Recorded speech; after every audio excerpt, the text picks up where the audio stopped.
next play is. Obviously, it seems like that what they've been doing has been working, and many say they're just going to go in, they're going to finish the job, and this is the time, this is the moment, and it has to continue.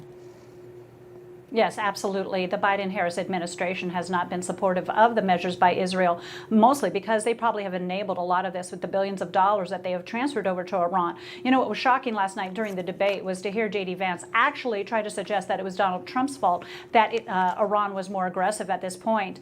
And I don't think it was driven home enough on how much money has been filtered over there that we relatively saw silence from all of these proxies by Iran, the world's largest state sponsor of terrorism. The fact that they're attacking Israel right now is really to their own detriment. Israel is very prolific, targeted, and precise. They understand that if they don't eliminate terrorism right now, yes, go ahead.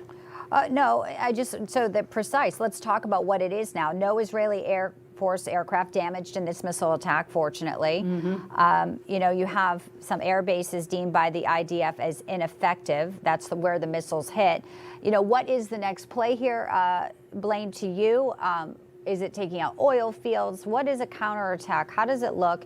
And how does the West need to be, to Jessie Jane's point there, standing by our biggest ally? Or is this something that, you know, we will just see falter until November and perhaps when we have a new administration? Well, one thing that's very clear to me is that the Israeli government does not care a whit's end about this presidential election anymore, especially since Kamala Harris dressed him down, or Bibi Netanyahu down, and turned off his microphone. Things have been quite different since that day. And when we talk about counterattacks, it's already begun.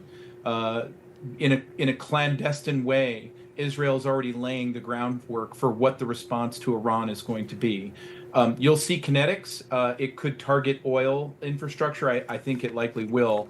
But also the nuclear research facilities will probably get tagged.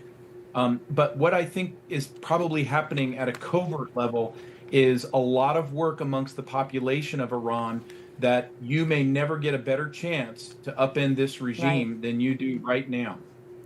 Well, G7 leaders, Jessie Jane, say there's still hope for a diplomatic solution in the Middle East.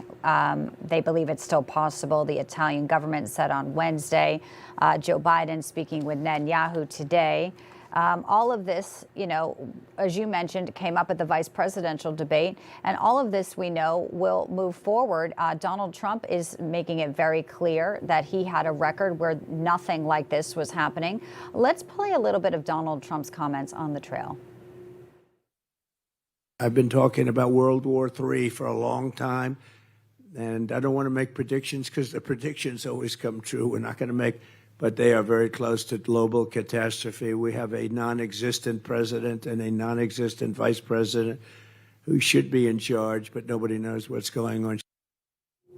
Who's running the country? As we watch Biden heading to South Carolina, can't even handle a hurricane. Now we have a crisis in the Middle East, Jessie Jane. And you know, the other thing, too, is, of course, we hope for, you know, the hostages to come home. We want a diplomatic solution. But there is a sense of Donald Trump, they're saying they need to have some deterrence. And right now, there is none, despite our troops being stationed over there and more troops on the way.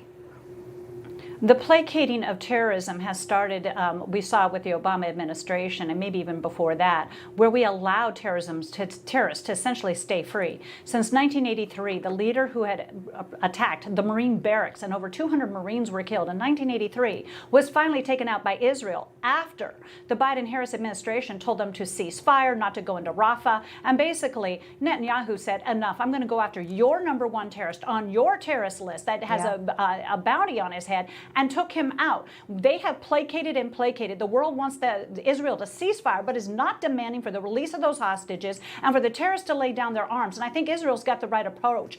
Enough is enough. We've been dealing with this now for decades. What are we waiting for? Another 9/11? Yeah, well, now we are going to obviously watch the next few hours very closely there. And again, the deaths of 8 soldiers killed in fighting in southern Lebanon today, and that number we know could rise.